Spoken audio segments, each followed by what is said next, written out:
যেরকম যে ভুলটা আমি করেছি, ঠিক আছে। আমি চাই না যে আরও কেউ এরকম ভুলটা করুক। তো ভুলটা হচ্ছে ব্যাপারটা একটাই। তো দেখতে পাচ্ছেন আমাদের যে প্রোফাইল, সে মিল্টন প্রিয়া যে ফেসবুক পেজে আপনারা ভিডিও দেখতে পাচ্ছেন, আমরা যে সর্বদাই যে ভিডিওগুলো ছেড়ে থাকি, তো আপনারা দেখতে পাচ্ছেন এই যে ভিডিওগুলো, তো সেই ভিডিওগুলো আজকে একটা নিমেষে একটা ভুল কাজ করাতেই কিন্তু আমার যে পেজের যে কী বলবো মনিটাইজেশনের যে ক্রিটেরিয়াগুলো সেইগুলো কিন্তু সব ডিলিট হয়ে গেছে গাইস। হ্যাঁ, আপনি ঠিকই শুনেছেন, সব ক্রিটেরিয়াগুলো কিন্তু ডিলিট হয়ে গেছে। তো সেটা কীভাবে ডিলিট হয়ে গেলো আমি আপনাদেরকে দেখাচ্ছি। তো যে ভুল কাজটা আপনারা করবেন না বা করতে চাচ্ছেন, আমি যে ভুল কাজটা করেছি এবং আমার যে মনিটাইজেশনের যে ওয়াচ টাইমগুলো, সেই ওয়াচ টাইমগুলো কিন্তু সবগুলোই ডিলিট হয়ে গেছে। তো আপনারা কী করবেন না, তো দেখাচ্ছি আপনাদেরকে।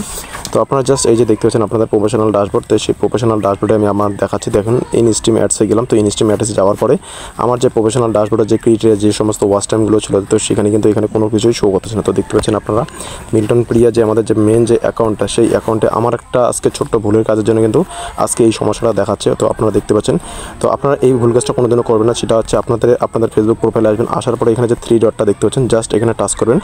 টাচ করার পর এখানে দেখতে পাচ্ছেন যখন এরকমভাবে অপশন আসবে, তো এখান থেকে আপনারা যে এখানে টার্ন অফ প্রফেশনাল মুড বলে যে একটা নিচে দেখতে পাচ্ছেন প্লাস বাটনের উপরে টার্ন অফ প্রফেশনাল মুড, ঠিক আছে। এই যে টার্ন অফ প্রফেশনাল মুড অপশনটা দেখতে পাচ্ছেন, এই অপশনটা কিন্তু কেউ ভুলেও কিন্তু টার্ন অফ করে দেবেন না। কারণ টার্ন অফ করলে পরে বা টার্ন অন যদি প্রফেশনাল মুড থাকে, যদি আপনাদের এখানে টার্ন অফ প্রফেশনাল মুডটা দেখা যাচ্ছে, তো সেখান থেকে যদি আপনারা এখান থেকে অফ করে দেন, তাহলে কিন্তু আমার মতো পরিস্থিতি আপনাদের হবে, যেরকম আমার পরিস্থিতিটা আসছে। তো দেখতে পাচ্ছেন এখানে আমি আমার পারফরমেন্সে দেখাচ্ছি 5209 ফলোয়ার্স। তো সেখানে আমাদের ফলোয়ার্সগুলো শো করছে, কিন্তু সেটা আমাদের যে 28 দিনের যে ওয়াচ টাইমগুলো বা আমাদের যে রিচ, কোনো কিছুই কিন্তু এখন শো হচ্ছে না। তো এখন এটা ফেসবুক কোম্পানি থেকে দেখতে পাচ্ছেন।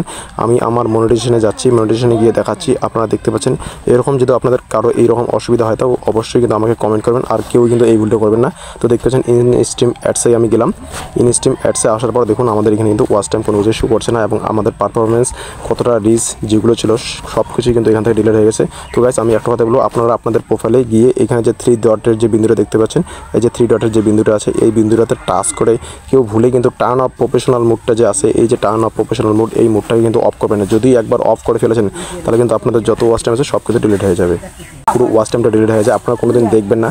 আর হ্যাঁ, একটা কথা বলে যাচ্ছি, আপনারা দেখবেন যদি কোনো ফ্রেন্ড সার্কেলে যদি আপনাদেরকে ফ্রেন্ড রিকোয়েস্ট পাঠায়, তো আমাদের এখানে কিন্তু ফ্রেন্ড রিকোয়েস্ট শো করে। তো সেক্ষেত্রে একটাই কারণ আমি দেখেছি, এই কারণটা আজকে করতে গিয়ে আমাদের এই সমস্যাটা হয়েছে। তো সেই সমস্যাটা হচ্ছে আমাদের পেজে আসবেন, পেজে আসার পরে যদি দেখবেন কেউ যদি আমাদের ফ্রেন্ড রিকোয়েস্ট পাঠায়, সেখানে কিন্তু এখানে আমাদের ফ্রেন্ড রিকোয়েস্ট পাঠাবে। আর ফ্রেন্ড রিকোয়েস্টটা তখনই হয় যখন কেউ আমাদেরকে পেজে গিয়ে ভিডিও না দেখে ডিরেক্টলি ফ্রেন্ড রিকোয়েস্ট পাঠায়, তখন কিন্তু আমাদের এখানে নোটিফিকেশনে ফ্রেন্ড রিকোয়েস্ট অ্যাকসেপ্ট বলে আসে। যদি কেউ আমাদের ভিডিও দেখে যদি কেউ ফলো করে, তাহলে কিন্তু আমাদের এই রেসপন্স আসে না। তো গাইস আজকে ইনফরমেশন এতটুকুই দেওয়ার। যদি ভিডিওটা ভালো হয়ে থাকে অবশ্যই চ্যানেলকে ফলো করবেন, এবং আমাদের যে পেজটা আছে সেই পেজটা কিন্তু ফলো করবেন। এবং আমাদের যে এই যে ক্রিয়েটারটা, সেই ক্রিয়েটার কিন্তু অফ হয়ে গেছে, জানি না আবার কবে থেকে আমাদের ওয়াচ টাইমটা এখানে ক্রিয়েট হবে। সো গাইস এতটুকুই বলার, আপনারা কেউ এই ভুল কাজটা করবেন না, ঠিক আছে। তো thank you, all the best.